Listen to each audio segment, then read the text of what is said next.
Il y a bien sûr beaucoup de questions encore. Il y a déjà beaucoup de réponses aussi parce qu'il y a un groupe de noyaux qui a travaillé depuis plusieurs années déjà. Donc là, le parking à question est vide. Mais je pense que c'est justement parce qu'on n'a pas eu le temps de mettre nos questions. Mais quand même, maintenant, c'est un moment pour avoir des réponses ou un début de réponse aux questions que vous avez.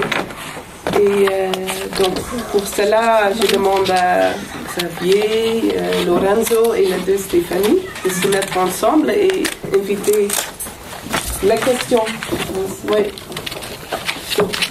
Les questions qui devraient être là, mais qui sont certainement dans la tête. On a combien de temps pour les questions? C'est la première. 20 minutes. 20 minutes.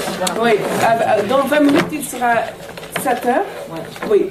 Et là, à ce moment-là, c'est le buffet et informel de questions encore. Première question. Attends, question de... je voulais donner le cadre des questions. C'est qu'un... Les Amis Citoyens, ça existe depuis un bon moment. Ça a travaillé sur un projet qui n'a pas abouti entre 2009 et 2014, mais on a déjà pas mal d'acquis.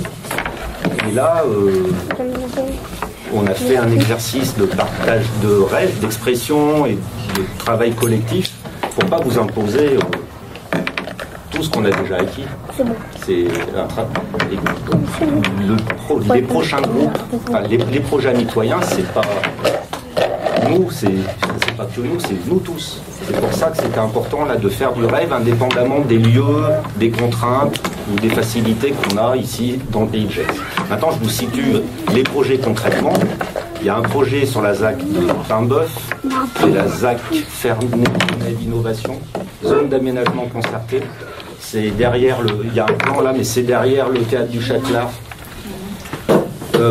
Entre cet endroit-là et quand on va sur le centre Leclerc, c'est tout le champ qui est à gauche.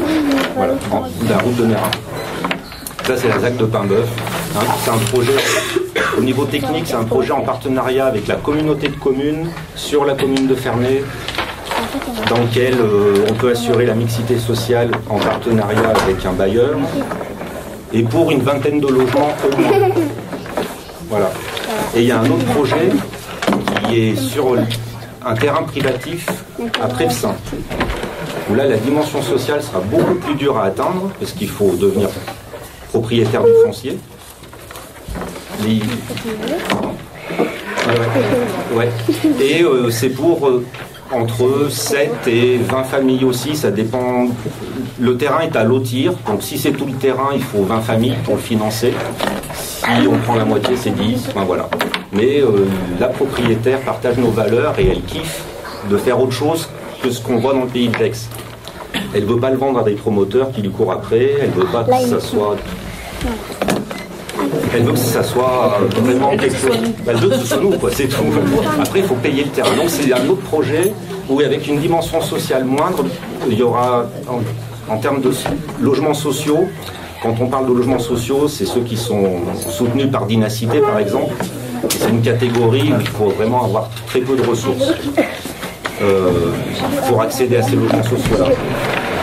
Sur le terrain de Prevessin, il y a le moyen de construire une grosse proportion de logements sociaux qu'on appelle les logements PLS, c'est classe moyenne.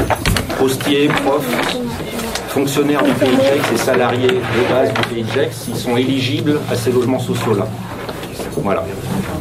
Mais donc c'est deux projets complémentaires qui sont portés par les Amis Citoyens, et c'était le cadre. Là, je vous donnais le cadre.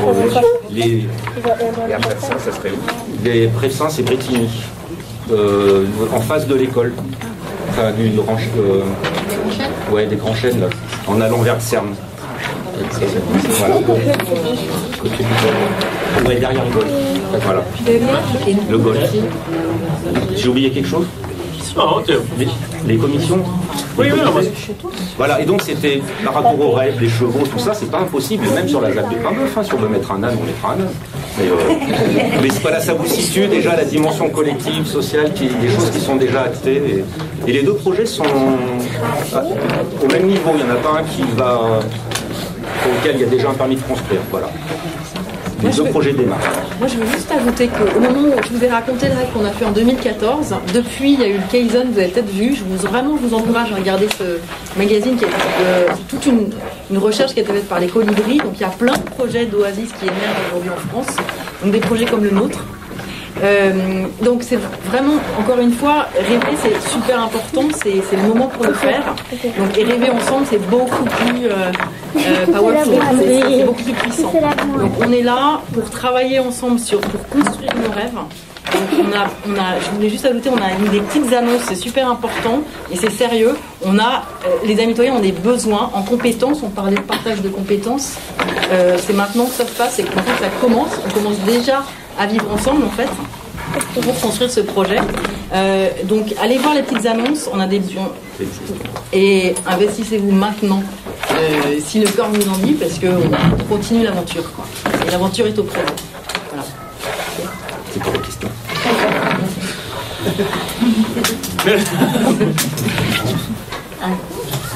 Du coup, moi j'ai une question.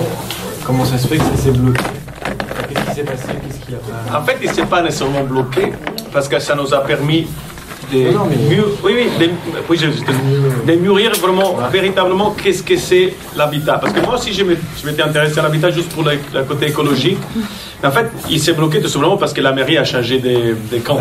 Donc, en quelque sorte, il n'y avait plus l'intérêt qu'il y avait avant.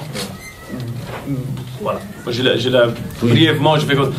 Mais en même temps, voilà, c'était le bon chemin aussi. Au niveau vraiment du projet des amis citoyens, il s'agissait aussi pour nous de comprendre les cœurs.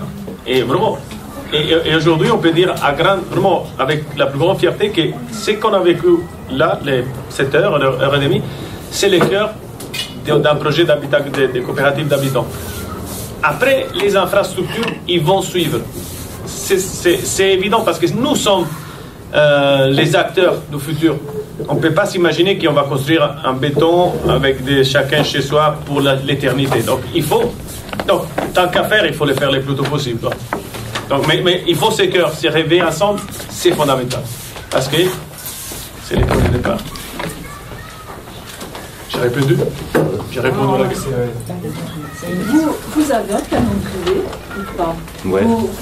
Vous prévoyez une réalisation à un certain moment? Alors, pour la zone d'aménagement concerté ici à Ferney-Voltaire, le calendrier dépend de la qualité de la collaboration, du partenariat avec nos représentants, nos élus. Et ça traîne, voilà. Parce qu'en fait, je pense qu'ils ont besoin de ressentir que les amis citoyens, ce ne sont pas qu'un groupe de survivants d'un projet qui n'a pas pu aboutir. C'est pour ça que vous êtes là, quoi. C'est que construire 20 logements alors qu'on est 3 foyers, le noyau dur a été conservé par rapport à toutes les familles qui étaient investies dans le premier projet. Il y a une certaine lassitude, hein. Enfin, faut être accroché, quoi. Donc on comprend bien. Et donc si on ne fait pas corps par masse, et si il y a aussi des choses à professionnaliser, comme notre vitrine, notre site internet, des choses comme ça,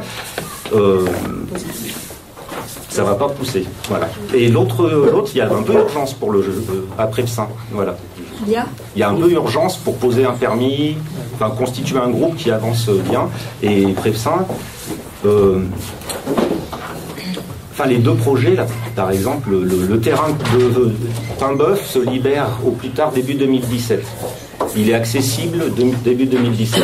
Et d'ici là, il faut avoir négocié un bail amphithéotique ou un droit d'usage ou dans le cadre du partenariat avec les élus.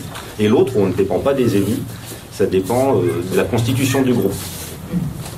Et si le groupe ne se constitue pas vite dans cette année, il n'y aura pas de projet. Voilà. Et c'est tout l'essence. Hein? L'essence, c'est exactement ça. On n'est pas des promoteurs immobiliers. Nous ne sommes pas des c'est bien comprendre la différence. Et donc, le calendrier, on ne peut pas l'établir, nous. Voilà. On en avait établi un il y a 1 an, au moment d'expression du rêve, mais juste entre nous, donc il ne vaut rien. Mais c'est notre action qui fait que ça s'accélère. Si on est que 3 à pousser, c'est bon. Au revoir. Est-ce que vous avez contacté il y avait des mains levées, pardon. Là, il y avait une question. Il y avait des mains levées. Tu parles de 2 projets, c'est 2 lieux. Deux lieux différents. C'est un projet de lieu, enfin, c'est un projet de lieu possible ou vous voyez ça comme 2 projets vraiment? En fait, les Amis citoyens ont pour vocation de développer, soutenir les habitats coopératifs, les coopératives d'habitants. Donc, on est une association et il faut que se créent juridiquement les statuts de coopérative. Donc, c'est 2 coopératives différentes, mais pour lesquelles on peut mutualiser l'énergie amitoyenne. Voilà. Et même peut-être faire des économies d'échelle en termes de construction, pourquoi pas. Même changer les noms, Ouais, on n'est pas accroché à l'histoire. Et les Amis citoyens, c'est le nom de l'association, le nom de la coopérative Pain-Bœuf. Je ne souhaite pas s'appeler Pain-Bœuf, mais si elle veut s'appeler Pain-Bœuf, elle s'appelle Pain-Bœuf. L'autre s'appelle déjà le Jardin de l'Anna. Voilà. Le Jardin de l'Anna. Il a déjà un nom. De l'Anna. Qui c'est l'Anna? Je sais pas. C'est le nom d'une chanson. Est-ce qu'il y a des étapes qui sont définies par rapport à cette mise en œuvre? Ouais. Où est-ce que vous en êtes dans les étapes? Parce que vous pouvez avoir un calendrier sans mettre des dates. De dire, bon, ok, il va falloir trouver des gens, après il faut faire le financement, après il faut etc. Est-ce que vous avez défini cette piste-là? Où est-ce qu'on en est dans cette piste-là? Qu'est-ce qui bloque? Qu'est-ce qu'il faut? Ouais. Donc, en gros, c'est quoi la prochaine étape? Vous attendez quoi? Vas-y. En fait, on est accompagné par Abicop, qui est l'association nationale qui fait la promotion de l'habitat des coopératives d'habitants, qui a dicté le texte de loi, qui a rendu, qui est dans la loi Allure, la loi Duflot. Il y a enfin un texte légitimement, enfin relégitimant le statut de coopérative d'habitants. Le décret d'application est passé. Il manque des décrets d'application complémentaires, mais c'est eux qui nous accompagnent. Au niveau du montage juridique, financier. Et là, on est un peu particulier parce qu'on a dû passer avec eux, on redémarre un peu à zéro, mais on peut avancer plus vite grâce à la pratique du projet précédent. Donc, eux, ils définissent 4 phases, A, B, C, D, et là, on doit reconstituer un groupe. Et une fois que c'est fait, on a déjà le montage juridique, on a déjà des plans de financement proposés qui ont été montrés aux élus par rapport aux coûts qu'ils nous ont transmis, qu'il faut négocier. Donc on est assez avancé. Est-ce qu'on peut... Les grands jalons, c'est ça qu'on fait. Les conteneurs est prêt. Ouais. Les conteneurs est là.